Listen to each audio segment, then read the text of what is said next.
Greta, I have to stop that plane from leaving. What are you going to do? I don't know yet. You get the car. It's hidden in the trees near the entrance. The keys are on the dash. Okay. Keep the engine running. We need to leave as soon as I get the girl. Jack. Yes? Be careful. There's no time to be careful. Not this time. Greta, go.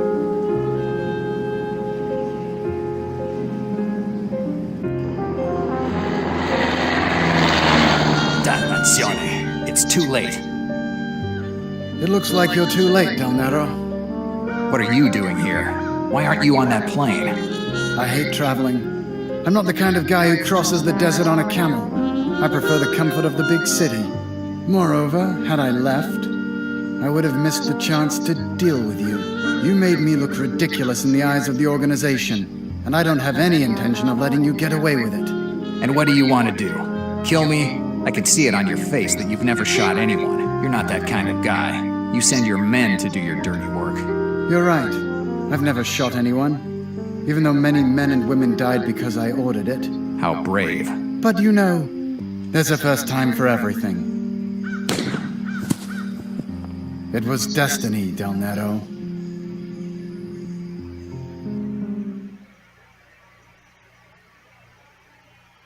It had to be a little past 4 in the afternoon. I had just lit one of the many cigarettes that fill my days with no clients, when a middle-aged guy comes into my office with 2 caterpillars for eyebrows and a cigar hanging from his mouth.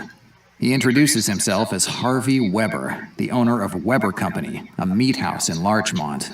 After 10 minutes of pointless chatter about his job, he gives me a photograph. Susan Weber, 20 years old, Harvey's stepdaughter. He tells me all about her carefree lifestyle, her dreams of becoming an actress, and how she hasn't come home in weeks. But how he keeps getting bills for clothes, shoes, and other things that might catch the eye of a 20-year-old girl with a well-heeled old man. Harvey, because of his divorce agreement with his ex-wife, is responsible for supporting the girl until she turns 21. So the kid decides to take advantage of her old man while she can and spend as much as possible until she turns 21. But Harvey Weber isn't one to sit on his hands, and he got his attorneys on the case. They think that if Susan were caught having an affair that her old man wouldn't know of, it could bring the evidence to court and get her cut off. Just one photograph would do it, according to Harvey. I take the job. I'll get him that photograph. The whole thing will cost him $30 a day, plus expenses, paid in advance. Harvey gives me a check for $30 and leaves my office. I cash the check, toss down something that can be called a dinner, and I'm already in Harlem. A few dollars got me a tip that Harvey Weber's kid might be around here, at the Last Heaven Hotel, to be precise.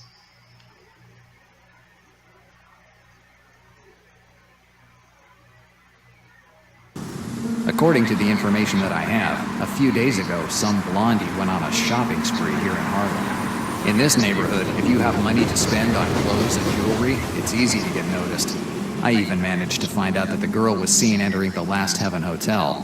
I'd better ask a few questions.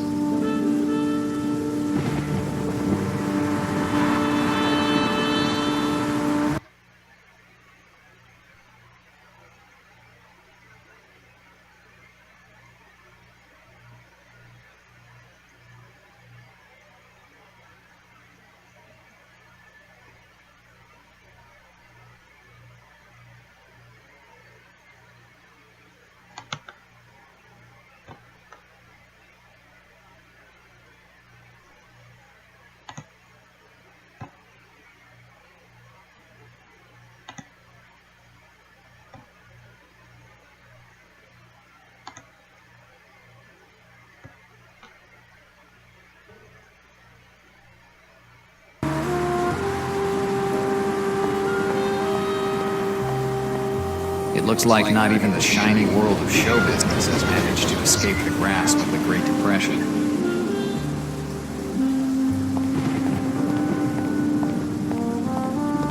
The Second Life of Miss Gray, a film by Howard Paul, starring Vivian Leight.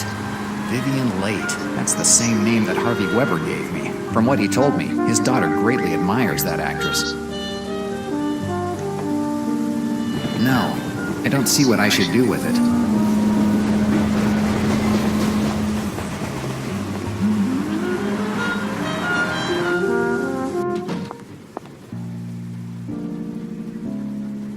Sitting down and reading the newspaper.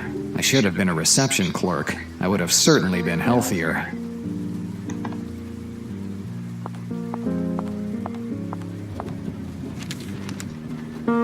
Hi, do you own this place? Well, it depends on who wants to know. I'm a friend of one of your guests.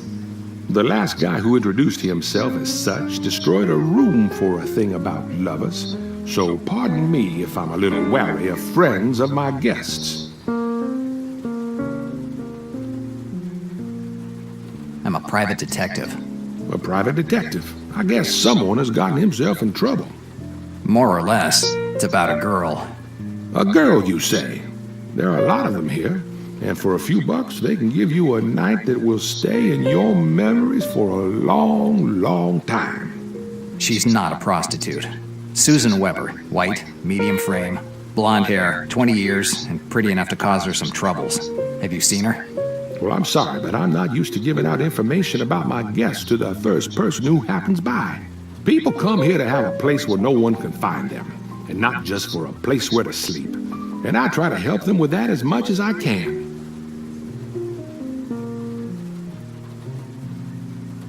Come on, don't make a fuss. Tell me where I can find Ms. Weber. Sorry, but you won't get anywhere by being pushy. You must have a good imagination to call this hotel Last Heaven. No fantasies or sentimentalities. They're not for me. At least not anymore. This hotel belonged to my brother, Louis Fitzgerald Heaven. There were 9 of us, and he was the youngest. That's why people called him the Last Heaven. When he bought the hotel, he didn't have any doubts about what to call it. At that time, this place was falling apart, but Louis was sure he could turn it into a good hotel, and he made it. How come it's you running it now? My brother can't take care of it anymore. In October 1926, some redneck who missed the good old days of slavery refused to pay his 3-day rent for the room. He said that he would have never given money to a Negro. And when my brother threatened to call the police, the guy pulled out a gun and pulled the trigger, shot him in the guts. My brother died almost immediately. Even though he was small, he never let anyone to push him around. And what we all thought of as a quality eventually turned out to be what killed him. And the hotel stayed closed for years, and it was I who reopened it 5 years later, but without my brother, it wasn't the same hotel anymore. Did the police get the killer? Now, you already know the answer. One day, great men will be able to change how things are, and there won't be any more hatred between blacks and whites. Nowadays, they name streets in New York after these great men. And when that happens, it means they didn't meet with a happy ending.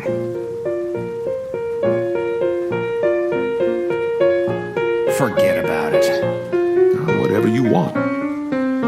This job probably doesn't pay too much. I'm sure that with a little encouragement, he would tell me more.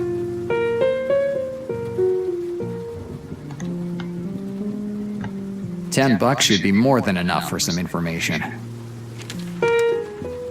These might make you change your mind. Money to buy information? That must be one important girl you're looking for. Enough for someone to hire me. You know, lately, a lot of people like you have come by. They ask questions, look for people. Once, this hotel was considered one of the best in Harlem. Now it's become a shelter for criminals, easy women, and people who are running away from something. All it took was a couple of years of recession to turn New York into a cesspool. I wonder where this city's going to end up. Where it always has. Nowhere. You're always headed somewhere. Good or bad, you always have a direction. The day that New York will be rotten through and through, that will be the day that the good God himself will come down to crush it. Don't count on that. I know people in this city who would manage to bribe your good God with a couple of well-aimed compliments. Son, I guess you're not a believer. I believe in whiskey, and in all those things that I can explain in a day. Well, without faith, it's impossible to survive in this city. Everyone needs something to believe in. Probably I just don't have anything worth believing in yet. Anyway, Let's end this catechism lesson and tell me where I can find the girl. You said her name is Susan Weber? Susan Weber, with 2 B's. Susan Weber. Oh, you gave me money in exchange for information, but who says that I have any? Dannazione, you must have a list with the names of your guests. As I told you earlier, this hotel is a place where half the tenants are poor devils trying to get away from something. They usually don't give their real names. 100 John Smiths, a dozen George Washingtons, even a couple of Charlie Chaplins pass through this hotel. So there is no room under the name Susan Weber? That's right, son. I'm sorry, but I can't help you. If you want, you can take your money back. Keep it. I'm sure it'll come in handy.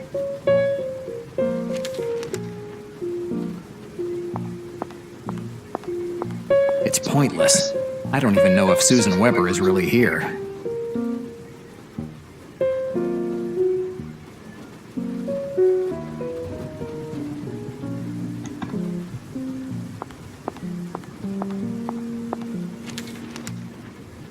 Son, what else can I do for you?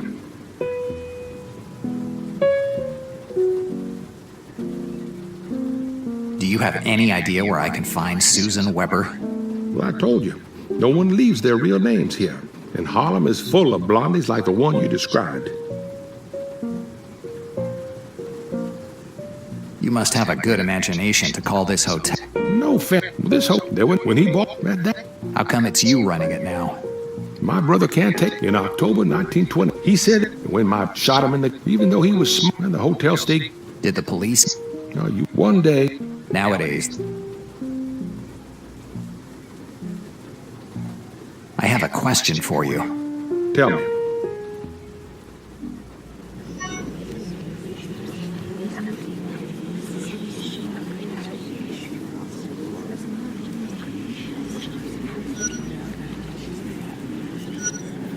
Is there a woman called Late among your guests?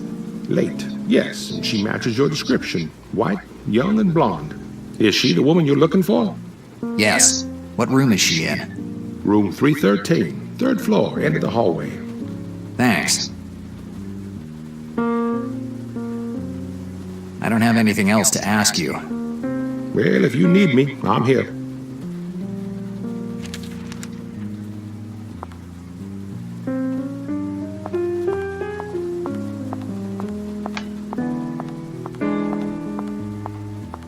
Room 313. It's Susan Weber's room.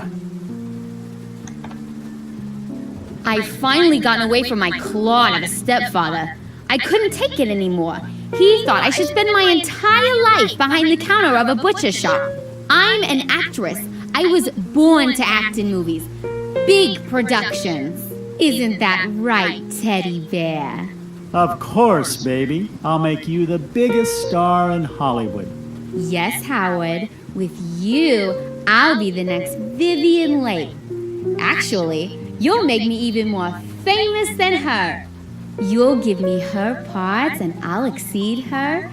I'll be the #1. Right, Teddy Bear? Right? And here's our Susan.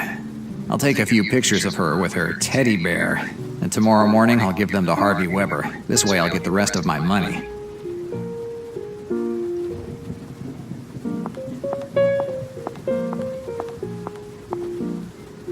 There's a little panel here.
Susan Weber's room number is 3.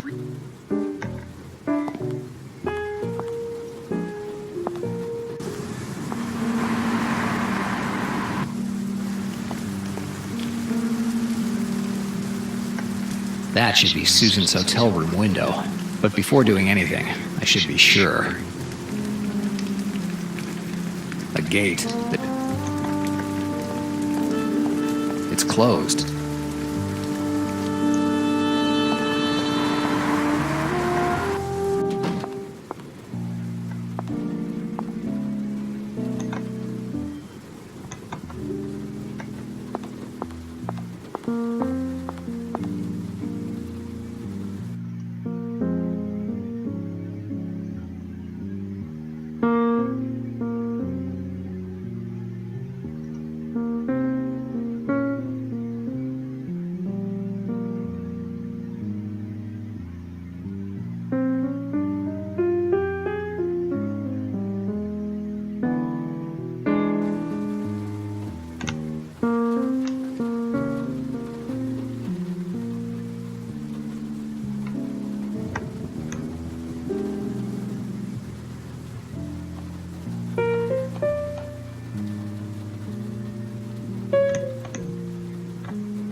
It's hot as hell in this room. One day it's cold, the next one it's hot. Tomorrow, I'm gonna give an earful to the owner of this crappy room. You don't treat a future movie star this way. Good. That must be our Susan's room. Now I have to find a way to open that gate. It's closed.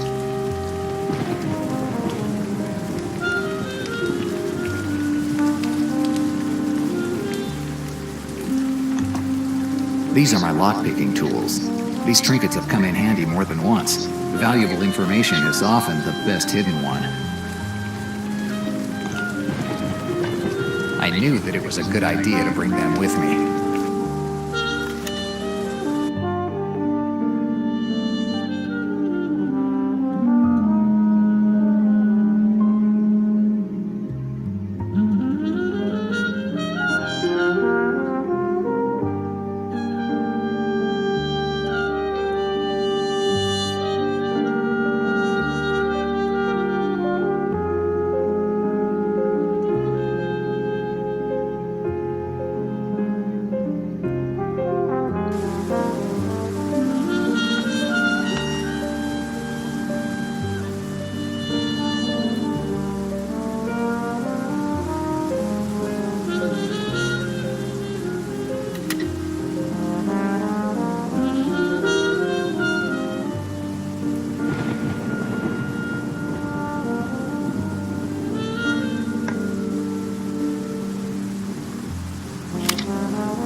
There are some metal bars on the ground.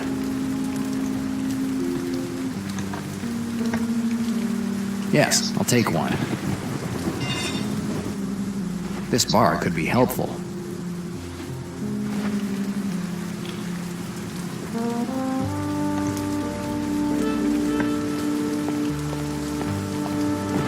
Let's try.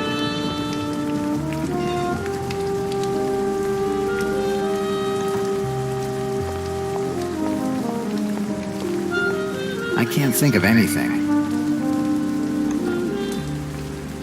A dumpster, the kind that has wheels on the bottom so that you can move it. There's a break here. The street is probably downhill a little, so if I unlocked it, the dumpster would roll all the way down to the road. Yes, it could work.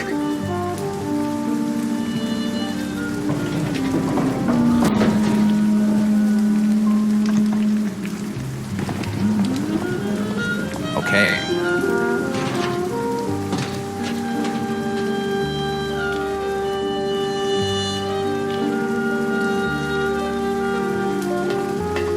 I can see both Susan and Howard from here. Looks like they're pretty busy. The door must lead into the theater. Closed.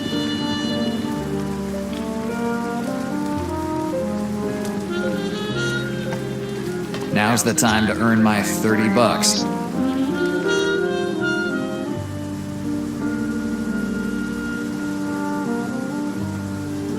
Good.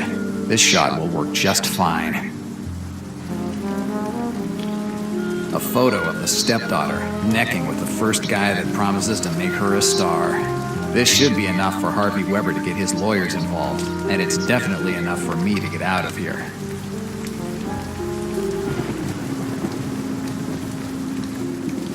No, it doesn't make any sense.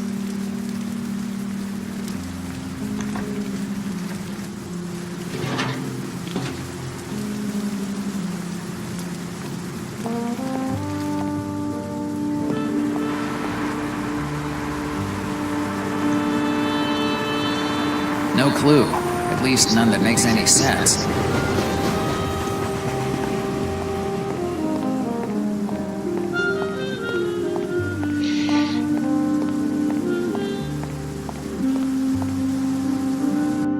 I open the door and jump into the car, ignoring how the seats are getting soaked with my wet clothes. It's water. It'll dry sooner or later. I put the key in the ignition and start the engine. But something isn't working. The gas gauge is on E. The tank must be empty. Following a lead on a case and forgetting to fill up the tank. It's a rookie's mistake. Or maybe the mistake of someone who's simply starting to get sick of this life. I'll have to find another way to get out of here.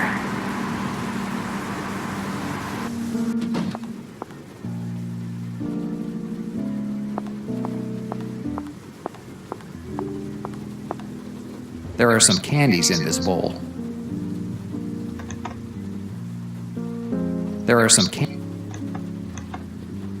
You shouldn't take those candies. They've been there for years. I'll take my chances. I've put worse in my stomach. I'll keep it with me. There's no way I'm eating it, since I'd like to avoid getting dysentery.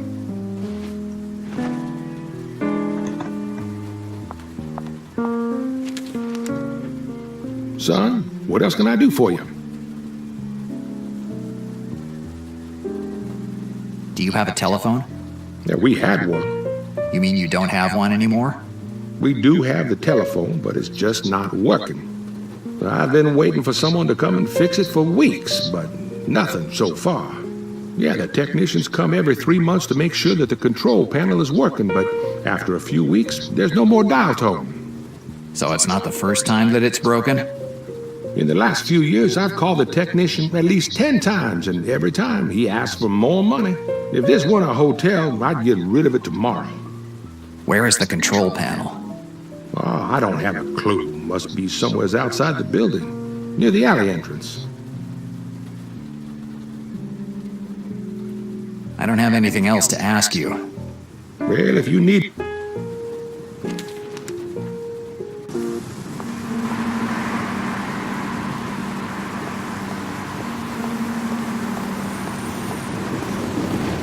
This must be the telephone control panel. Let's have a look.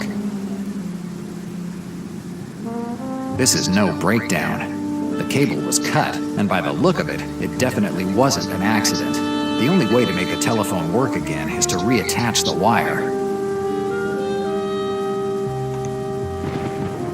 Yes, the candy wrapper should hold it together. Let's hope it works.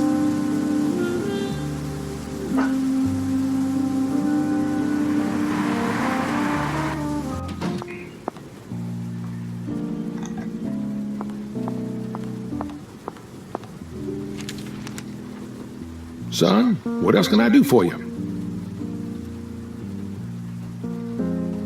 Your telephone should be working now. Do they also teach you how to repair telephones in your private detective training? No, just to find out when someone's trying to rip you off. I suggest you call another technician next time. And if you could call me a cab now, I'd be very grateful. Of course, son.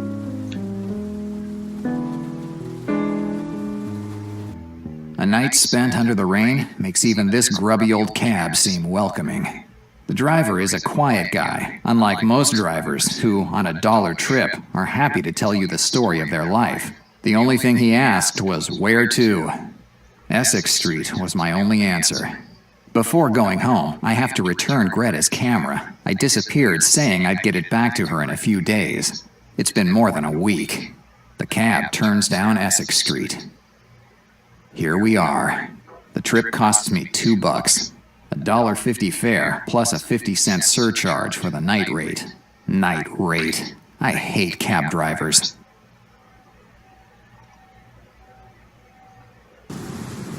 Good. Greta's place is still open. A sip of whiskey is just what I need to cap off today.